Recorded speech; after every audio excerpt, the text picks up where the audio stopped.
this is not for the faint of heart. I'm trying to think of how to say it without poking somebody in the chest. But no, this is for the courageous. This is for the hungry, thirsty. Again, men who don't think anything's wrong probably aren't going to be getting in the van. But men who know that something's not right, those are our guys. Yeah.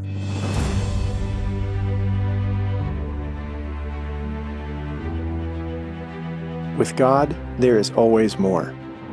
More love, more life, more freedom. Welcome to Zoe's Exploring More with Michael Thompson.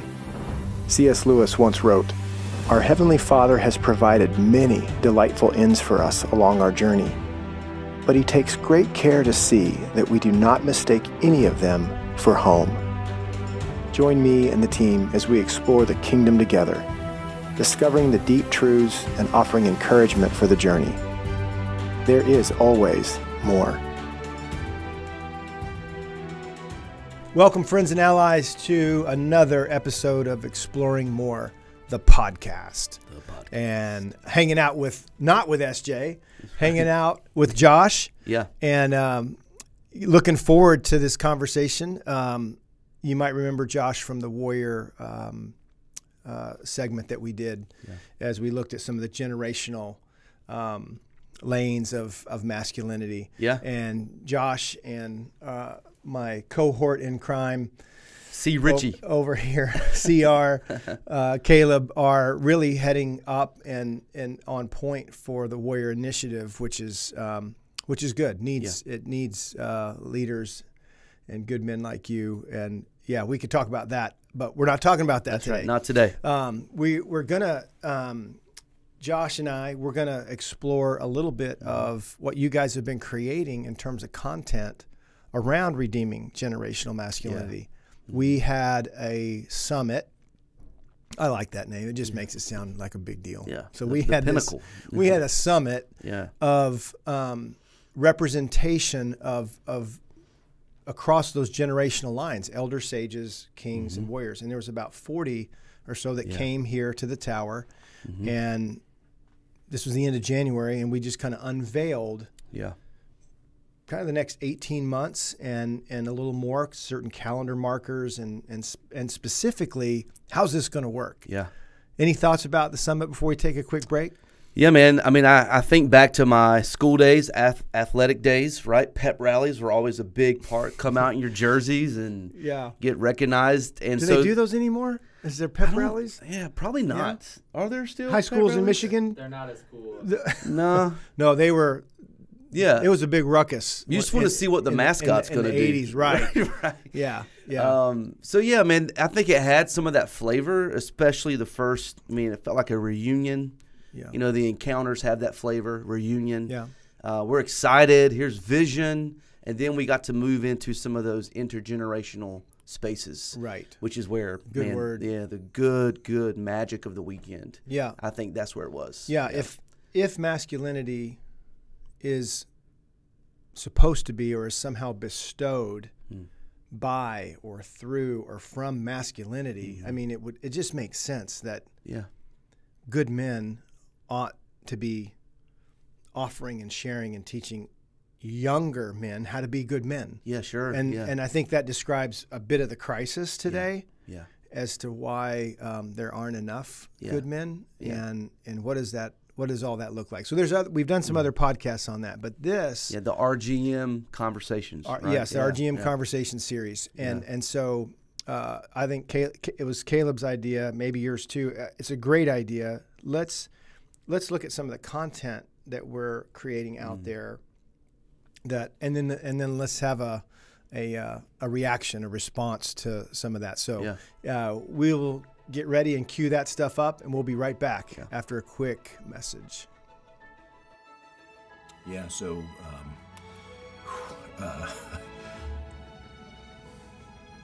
possibly one of the most profound moments of my life, really. It was up at one of the old Top Gun events in the mountains up in Virginia. And I remember just really struggling, sitting up literally on top of the mountain. I hiked up there that day, looking out over the camp, and it's beautiful, and feeling like I was in the presence of so many men that had such a connection with God that what's wrong with me? Why doesn't God ever talk to me? Like all these guys are talking about this great experience. And so I spent some time reflecting on that.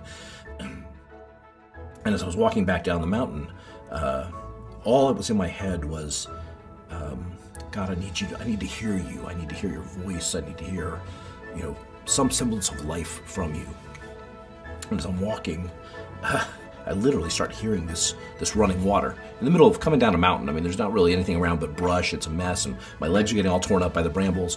And I hear this running water, and so I'm thinking, God, this is crazy. And I start to walk over towards it, towards the sound, and find this running creek of just amazing, beautiful spring water. A nice mountain spring that shouldn't have been there. And in my head, I was thinking about God and the sort of the analogy of the river of life and all these things. And then there's this water in the stream, and all of this is happening at once, but I'm thinking to myself, just like show me some kind of light, Lord, show me a light. I'm almost the movie, what's the movie with Bruce Almighty where, show me a sign, and he keeps going by the billboards every time, and he never, just show me a sign, and the signs are all over like falling off of trucks.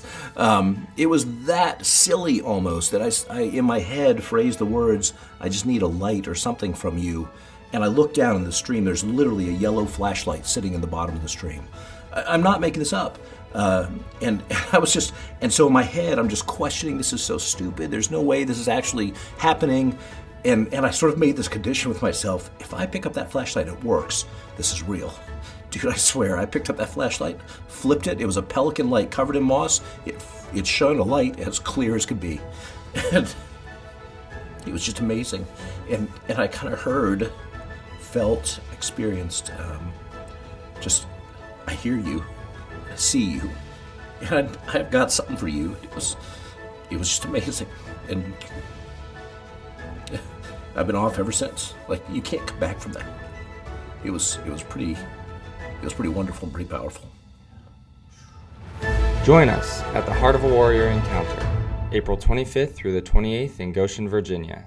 To find out more, head to www.zoe.org/events. We'll see you there. Welcome back to the Exploring More podcast, hanging out with Josh Overton and partner in crime over here, Caleb, taking care of all the technology needs and killing it. Yep. And so we're talking about redeeming generational masculinity, and that's just become this thing that God has entrusted, I think, to us. And it's so funny, Josh. I'm in conversations now. As I'm watching this and seeing it and have a propensity to notice it, some of the allies that call, some of the new allies that call. I mean, in the last week, I've probably been in 3 conversations with missional friendships or men that I didn't really know that want to enter into missional friendships and spaces around this idea. Yeah. And I'm like, did you see it somewhere? Did you hear it from it? No, this is something God put on their heart. I'm like, something's coming from the kingdom in this space. Yeah. And some of the terminology isn't exact, but it's close enough. Yeah. And so movements always start that way. Yeah, right? yeah. It's all not of a sudden one guy. It pops up. One guy may have the torch. Right. One guy may, have the few. I mean, they're going to bring these different ingredients, but it's going to make something. So I'm watching the rumblings of this, and so honored to be a part of it, and believe even in my own life, this is what I'm hopeful for. Yeah. When we had Tom and Jimmy Mack on in the Elder Sage, it was just an honor and when we had you guys on, it was an honor, and there's peers in my, in the King stage that, no doubt that's good, but to have the older and younger men, I'm seeing it and feeling the significance of it. So one of the things that, just for clarity, when we're talking about redeeming generational masculinity, we've been, again, entrusted with weekends where men can get away with God and explore their story, discover some of the things that weren't good, discover some things that were, but enter into some level of recovery, because all of us have been hit. Yeah. All of us have been hurt. Yeah. All of us have been mishandled. All of us have been just missed. 100% injury rate. Yeah, like we said, the NFL has a 100% injury rate. Masculinity has a 100% injury rate. No doubt. And we've got good moms and dads out there, and it's not just about them. There's an enemy, Jesus said, that comes to steal, kill, and destroy. And so, but most of us have never attended to any of that in our story. So these weekends is a big, big part of that. Do you want? I think you're jumping in the van kind of story. If this is a good place for just you and your first encounter weekend, and how that happened. Yep. And then we can talk about turn into some of these clips. Yeah, I think even the word encounter, and it wasn't called the Heart of a Warrior encounter the first time I went. It was Top Gun. Yeah. Which in itself, right, has implications. Training, the best of the best, right? And hand selected to go, all that. And so my invitation came, and it came, and it came for about 2 years from SJ. And the van from our church there's about 40 guys outside, all circled up praying. And they're about to go off to this thing. And I was like, SJ kept inviting me, man, and my experience. Yeah, you were in youth ministry. You were the youth minister. Youth minister. Yeah. Yeah, man. And so my experience, my expectation of this was, it's another conference. It's another retreat. And those aren't bad things. You can get some good things from them. But it just didn't strike my heart for something that I wanted to do. But I didn't know. I find that interesting. They're not bad things, and yet you didn't want to go. Because I have been there, done that, right? Been there, done that. So that's my point. Yeah, man. I've got the T-shirt. I had perceptions of what a men's retreat would be like, and I feel like, I'm sure every men's retreat said, no, this is different. Yes. This is not like, your dad's men's retreat, or, but man. Anyway, they're different. There's that. So anyway, the van's getting ready to pull out. You overcame. And I got to go, man. I literally felt the Holy Spirit say, you need to go. You need to be there. So called my wife. We had a brand new baby girl at home. I said, hey, this is going to sound crazy, but I think I need to get in that van. And had no idea what was waiting for me in the mountains of Virginia. And so while we had not yet called this an encounter, that's exactly what it was for me. And we'll talk about that more. Here, but so now as what was that, 8 years ago? How many? 2012 was my first event. So and you've been to probably 10 or 12 since. Yes. Yes. And bringing other men and now on the team. It's a great story. Yeah. And so as we get into this, I think that was the heart of what Caleb wanted to do. Yeah. When we sat these guys down at the summit, the question was, why would you invite a man to come to this weekend? Yeah. And it's just funny, my story and my response initially, I got some of the same responses from my friends. Hey, you need to come with me.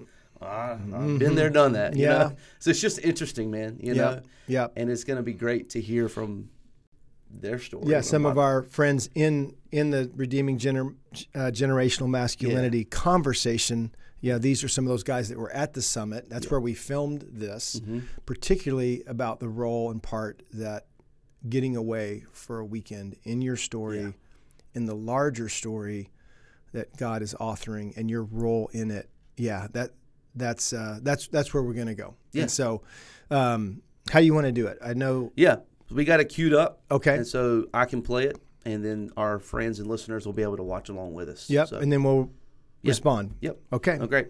So I think first up is Alexander Deuce, our man Deuce. The encounter is a safe place for man to come, not only to rediscover himself, but start to create relationships with men that he may have never met. Also, to discover within himself who God is making him to be.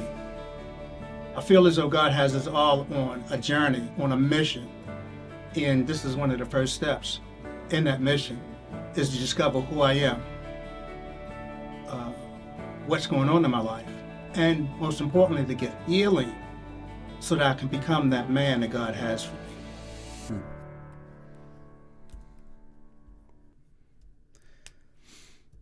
So here's going to be the hard part, is not stepping into all the things we know about his journey, about Alexander and his story. Yeah, to respond just to that one thing.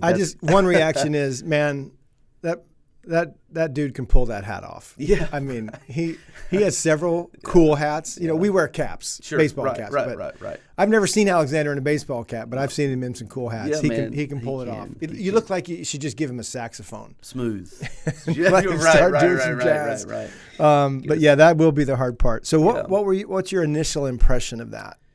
Yeah, I just wrote down 3 words that I think Deuce highlighted there: relationships, discovery, and mission. Mm-hmm. Relationships, discovery, and mission. And when I think about the context of what we talk about throughout the weekend, and whether we say it from the stage or we just live it and model it by what we do and how we move throughout the weekend, I think that's a pretty good synopsis. Yeah. Right? Missional friendships, discovery, and then going on mission together. I mean, it just interchanges a lot there. Yeah. So. My ear really picked up, Josh, on one of the major themes of the weekend. Who am I? Yeah. You know, that when we invite men into what we call orientation, becoming an oriented man, that's one of the coordinates of being oriented, is that you are experiencing God in a way that you're learning who you are, you're learning where you are, and you're experiencing, learning the good that God's up to in your life with healing and training and validation. And so, I love that Deuce brought that up, because identity, our identity in Christ, we've heard that if you've been in church for very long, you'll hear that. And you can memorize that list. Yeah. And who I am in Christ, it's a great list. Yeah, I've seen it. I think it was Neil Anderson who either Victory Over the Darkness. That's where I first saw it. Mm-hmm. And I those were, they're true. The statements are true, but to encounter God and to hear his voice or to feel his presence kind of pressing those things into deeper spaces, that began, because a lot of people kind of got the microphone in my life growing up, and they said and did things that unfortunately gave me a very false image of me. Yeah. So how do you get that stuff out, in a way? Right. And I think that Deuce is hitting on that's just such a loaded phrase. Who I am. Right. That the discovery he talks about, who God is making him be. And when you say identity, I don't know if it was just because of the culture and the context and my age, but growing up, hearing about the identity, my identity in Christ. Yes, man, but it was so much about a checklist, right? It wasn't until the weekend, honestly. I can say this confidently. It wasn't until the weekend that I began to get a concept and a framework for what image bearing meant. Because my context for having my identity in Christ was what I wasn't doing anymore, what I shouldn't do. Right? As a son, as a Christian, you don't do these things. You're not allowed to go to these places. You're not allowed to be around these people. That kind of context, right? Yeah. But stepping into this, and I'm bringing it up because I think that's what Deuce is hinting on, is, man, discovering not just what I shouldn't do, but what I should do and what I was made to do. Yeah. And how much of that aligns with image bearing. To the world. Yeah. I think when you say that now, I think of the privileges that I have as an image bearer and an adopted son, and the responsibilities that come with that. Yeah. Like when you get your car keys, what a privilege! 16 car, either borrowing the parents or you get that old car. Those keys you're mobile. You get to move, and you get your license, and you've joined the ranks of the motorists. Yes. But there's rules. Yes. You can't drive on that side of the road. You can't cut corners fat. There's just things that come along with that privilege. And so I think with our identity comes both privilege Right. and responsibility and opportunity. So, Yes, all right, who's next? Can I ask you a question on Yeah, this, though? yeah. Question for you. Because when I sit with you on these, you so often provoke questions for me to answer. I want to play host for a second. Okay. Ask you a question. When Deuce says in regards to mission, that whole 45-second soundbite is him saying, it's about me getting my heart back. That's the mission. Yeah. Right? And then as we compare that to our typical men's conference, men's gathering, Yeah. the mission is always portrayed as, again, what you're going to go do. Right. And there's a part to that. So let me ask you that. Just respond to Deuce's statement that his heart and the recovery of it is the mission. Yeah. Well, I go really to this morning, was working on another YouVersion plan where the contents are largely from King Me, and particularly the King stage, and how being a good king is recovering from all the crap that's happened to you in the earlier stages of your masculine journey. Yeah. So redeeming generational masculinity starts with you. Yes. It just does. Yeah. And so, and being in that space, I think, Josh, where before Jesus says go in Matthew 28, he says, come. Come to me, all who are weary and heavy burdened, heavy laden, and I'll give you rest. I mean, our souls are screaming for rest. Yeah. It's just such a faint scream. And yet we've got so much stuff to do as men. Yeah. Yeah. And so getting away and learning, the message says, learn the rhythms of grace from me, and I'll give you rest. Our rhythms, our RPMs are up, in this culture with, to just push back the wildness of technology in even a morning is a small victory. And you put enough small victories together, you put enough innings together where you get a run. Right. You might have 9 runs. Right. So I think that is where I go with that question of what's that look and feel like? Come away with me and get your heart back so that you have something to offer the people in your kingdom, the people in your sphere of influence, the people in your realm, and you could reign well, as Genesis says. The charge to humankind, as Adam and Eve represent us, is to reign well. Here's keys. Back to keys. I'm giving you keys to the garden, to creation. Take care of it. Yeah. Privilege and responsibility. Yeah. So it's good. Good question. That's good, man. That's great. All right, next we have Mike Daniels. Okay. Yeah. Okay, so Mike Daniels, this guy, just because we know them. Yeah, right. People who are going to see, he's a windsurfer. Ah, nice. And he goes to not only places around the country, to other countries. Yeah. To windsurf. So, So I'm going to draft him to be my elder sage. Oh, yeah. That's on number 1 pick, Mike Daniels. Yeah.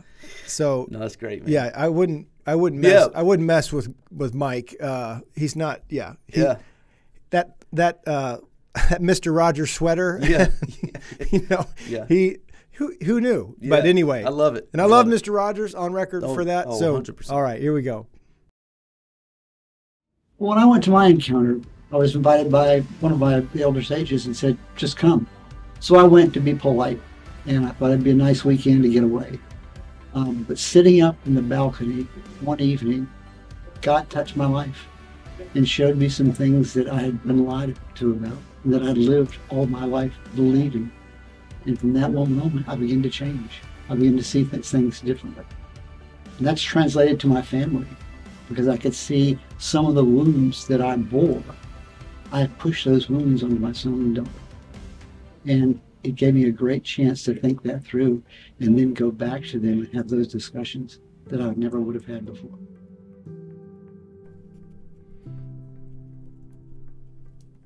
Man, you want to lead off on that one? Yeah, I love that. I remember meeting Mike after a conference, he was so thankful for what he had experienced. You know, at the weekends, we as a team, we really try to set a table for a man to meet with Jesus. Kind of like, hey, sit here. Here's some water. Can I get you something else? Jesus will be along. We have your reservation. I really think Jesus will be along pretty soon. Yeah. So, in that mindset, what I love about what Mike's sharing is the effect that it had on his family. Like we were talking earlier about that. What God, and it was kind. You know, God. He didn't say God hit me with a 2x4, or I know we often talk like that, but. Yeah. I don't know if God has a 2x4. I think it really, but he became aware of some wounding in his life, and then he saw how that carried into wounding, you know, his kids. And so, when I see that, what's between the lines for me is Mike's courage. I think of the courage to talk to your kids about some things that I now see that I regret. Yeah. I love that. That is strong man stuff. Sure. And so I love that about Mike's story. Yeah. Mm-hmm. Yeah, I have this similar feeling in response to that. I love how he was not expecting that. Yeah, sure, I'll come. I'll be nice. Yeah. I'll come. Polite, he said. Polite. I'll get in the van. Sure, whatever. And yeah, man, have you watched the Nick Saban and Bill Belichick documentary on Prime? Mm-mm. So it's a story on them and their approach to coaching, of course, right? I think they were somewhere together in their careers at the same time. Yeah, there was some crossover. Yeah, I've seen the trailer. Go ahead. So in that, though, Nick Saban really gets presented as, and I had heard this before, but his ability to approach players based on what they need and how they would respond. So not every guy, kind of like my kids. Yeah. I'm not going to talk to my daughter how I might talk to my oldest son. Yeah. You know? It's just different. When I handle them different, respond to them different. And so, yeah, maybe a little less F-bombs than Nick Saban would drop. But I love how God sneaks up on you is what I'm trying to say, man. It's up on a deck. You're sitting out looking out at the mountains, and it's all of a sudden you're there. And you're seeing it. Yeah. And then sometimes it might be Nick Saban chewing your butt out because that's what you need and that's what you'll hear. But it is not in a, it's not in a tone and in a way that is unkind. To diminish and unkind, because that's not who God is. Right. But the way he comes for us and the way he sneaks up on us, man, I love it. And that's what I got from Mike's story. Yeah. One other thing that just a word he said lies. He said, I saw some lies that I had believed. And I think that's worth the price of admission. Sure. You know, if you step in and would open, it feels a little vulnerable, but be willing to even explore this story. Yeah. And Mike was given the gift of the crap of seeing the lies that had come at him as a younger man that he carried into fatherhood. So what a stake in the ground, right? And that's where he was able to move courageously towards his children, adult children, by the way. Sure, and I love and maybe this is how God orchestrated it. Mike didn't come in with, I'm going to go to this and because I want to be a better dad, or I'm going to go to this and automatically because that's where we go, right? We hear this and we automatically go to how I've wounded my wife or my kids or people that I love. And it really feels like even from that soundbite that Mike stayed in it with him to work with God, to get on the gurney a little bit. Yeah. And then now what? Now knowing what I know now. Yeah. You know, so I think of Tommy Boy versus Mike Daniels. So Tommy Boy's out there on the lake. Like I could sure use some wind here. Yeah. You know, and then we got the windsurfer who says yes and gets on and catches that wind. Yeah. And then there's currents and there's the way if it's going to be windy to surf, you're going to be dealing with a little bit of whitecaps, even if you're in some bay or lagoon. Sure. You know, and so I think Mike grabbed hold of that wind and rode those waves at that weekend. Yeah. And like you said, he kind of went politely, he came out. He came out with some really significant intentionality, and I think that's pretty awesome. Yeah, man. So we got one more. We got one more. I think we've got Stack. So Stack is a king. Yeah. Right. So you want to talk about? Yeah, John's been with us for probably 10 years. He's on the King's Council, and just a good man who I wouldn't associate Mike Daniels in this way, but I would say this about John. John's been recovering from such an assertiveness and even aggressiveness in his work, but his work and home life, it was all kind of moving in that way. So to watch John add a tenderness, to see him gain a level of sensitivity over these last few years, I think we'll hear about John. And you're going to hear John's Mike was kind of telling a story. You're going to hear John exhort here because John can't not say, let's go. That's right. All right. Heart of the Warrior encounter. The reason why I suggest it to men and try to get them to come to Heart of the Warrior is Heart of the Warrior is the only event I've ever been to in my life where you're amongst a bunch of men, yet you're alone with God.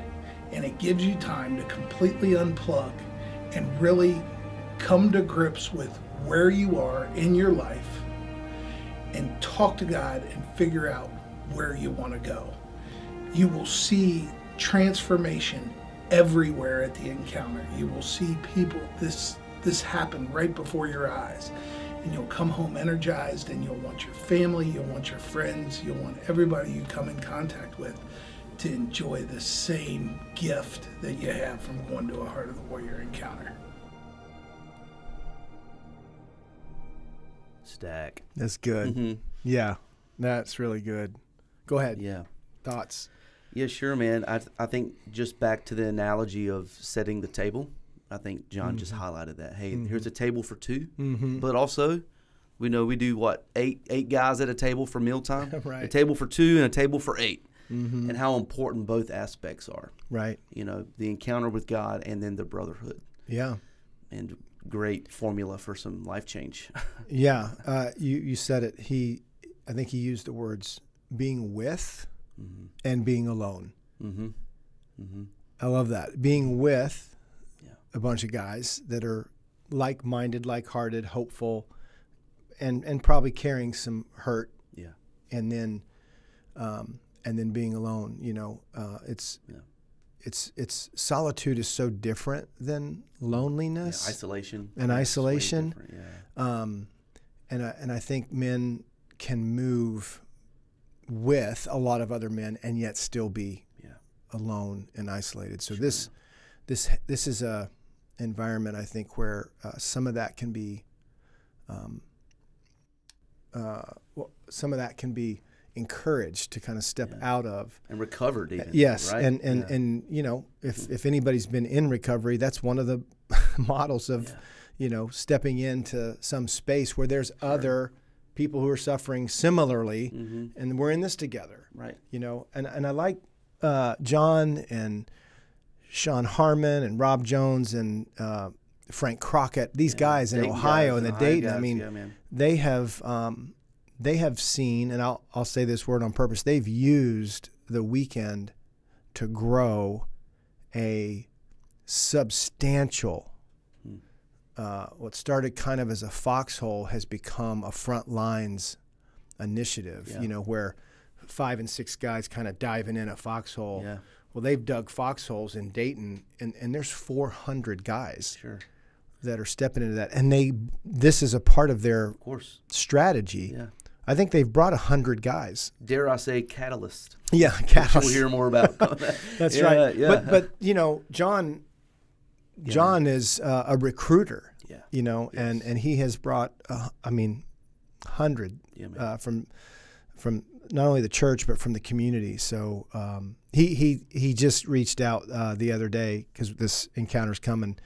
And to your your story, he's got a guy coming that he's invited for 4 or 5 years, and he's coming. He's so excited. Right.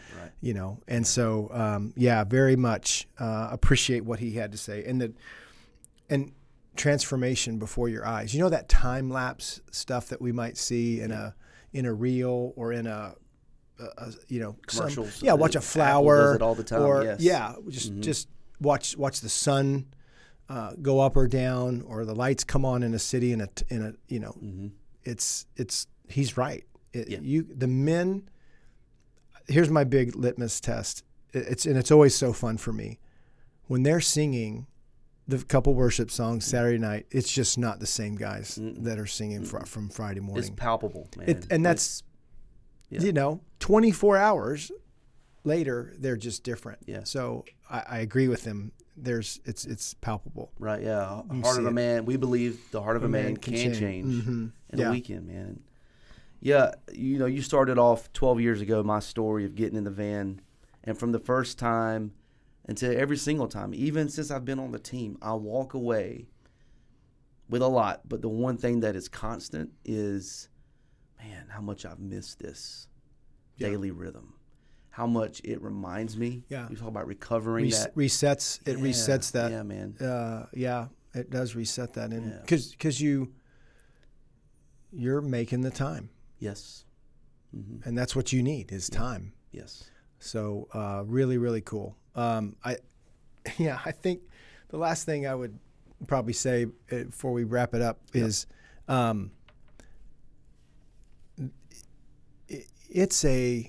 this is not for the faint of heart. I'm trying to think of how to say it without poking somebody in the chest. But no, this is for the courageous. Mm-hmm. This is for the hungry, thirsty. Again, men who don't think anything's wrong probably aren't going to be getting in the van. But men who know that something's not right, those are our guys. Yeah. I mean, and I'm that guy. Yeah. We talked about my mom passing just a few months ago, and just I couldn't come to the mile marker that I'm at with that until I came to that mile marker. Yeah. And all that has invited me to walk with Jesus, to be fathered by God, and to let the Spirit conjure up stuff, good word, kind of crazy, conjure up things that I need to grieve for my own story in my own heart and the departure of my mom. Yeah. So, there's just too many places as a man that you've never been there before. And that's even in your past. You'd never been there before. And were you all alone? Was there anybody to help you? How did you navigate that?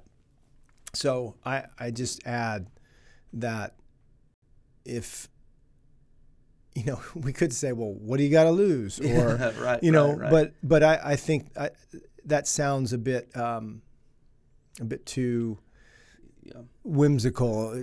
But I think this is really about, man, just a few seconds of courage. Yep. And you're in. Yeah. Register. You said something's not right, which I think is a great provocation, but also this can't be it. There's also another great. Yeah, there's got to be that's true too. Yeah, that's when I went to my first one. That's exactly the state my heart and life was in. Yeah, like if this is it.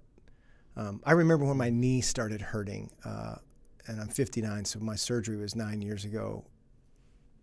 I remember feeling, is this? Am I going to have to live with this for the next 30 years? Yeah. This sucks. I mean, this really hurt. Right, and then to go in and get the X-rays and get the evaluation and say, well, looks like you tore your MCL maybe 4 or 5 years ago. It's scar tissue. And the doctor told my wife after the surgery, and I'm in the loopy recovery space. He said, "Man, I bet he felt like he had a knife in his knee." I did. And he took the knife out. You know, the mouse that takes the sliver out of the lion's paw. I mean, the thorn out, right? Yeah. So I mean, I think all of us have collected some of these thorns, and yeah, maybe some knives. And so to have the courage to I got to go see somebody. Yeah, right. Maybe right. Jesus will take care of this. I'll get in line and see what happens. I can't believe I walked around with this for so long. So hard-headed. Yeah, right, exactly. Right. So anyway, man. So those are fun, man. I think this was a great idea, Caleb, to well done, bud. process the some of the encounter friends who we'll see again in a few weeks. And there's more coming. Email, inboxes, social media. You'll see more stories. Yeah. Zoe.org. Yeah, those are out. Those are out for. They are. Share them for view. That's right. Zoe.org/stories is where all of these and all the stories we create will live. Yeah. So go check them out.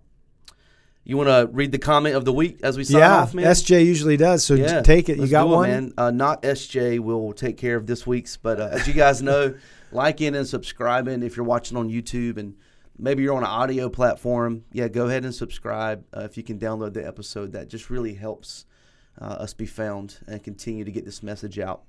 But we love when you guys engage with us. And so one of the comments that just came in from one of the best episodes we've ever done, the Warrior episode on Exploring More, came in from Michael Wins just a day ago. He says, all men, no matter how old or in what stage of life they are in, need affirmation.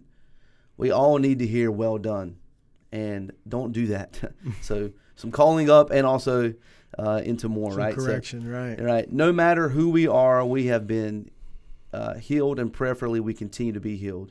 I really enjoyed this talk. Men need fathers, and fathers need to be fathered. Thank you. Yeah, that's a great summary. I love that from Michael. I think of quick reaction is true. It's he's able to. What does the rock say? Can you smell what the rock is cooking? Right. That's so great, That's it. That's it. That's what we're cooking, man. Yeah. And so, if I could do my eyebrow, I would do the rock eyebrow. Right. But I think that that's true for me. I think it's true for our team. It's true for men, and our parents. As a shout out to parents, real quick. No matter how old your children are, he's right. Yeah, right. They need your presence and your words and affirmation from the authority figures in your life feels like love, because it is love. And so, I think that's the fuel. Sure. Right. God is love. That's the fuel we run on. And so to be loved and to have some people committed to loving us, even if your kids are adults, and find ways to affirm them and validate them, because it's so powerful. And like Mike Daniels has circled back and seen that his fatherhood with his 30-year-old kids is not over, but there's a new stage for him to enter into in their lives. So I love that Michael. Yeah, shout out to Michael. Great comment. Great job, man. Thank you, guys. Well, that's all the time we got for this episode. We could talk more and tell more stories, but go to these different places on the Zoe website. Check out the Heart of Warrior Encounter, and that's front and center on the Zoe.org website. And thanks for joining us. We'll see you next time on the Exploring More podcast. Thanks, Josh. Thanks. We hope you have enjoyed this episode of Exploring More. The landing page for this podcast is zoe.org/podcast. That's ZOWEH.org/podcast, where you can find the show notes and various platforms to which we broadcast. You can also find us and the Life of More by visiting Zoe on YouVersion Bible app, Right Now Media, our Facebook page, and Zoe on Instagram and Twitter. Remember, with God, there is always more, and you were made for more.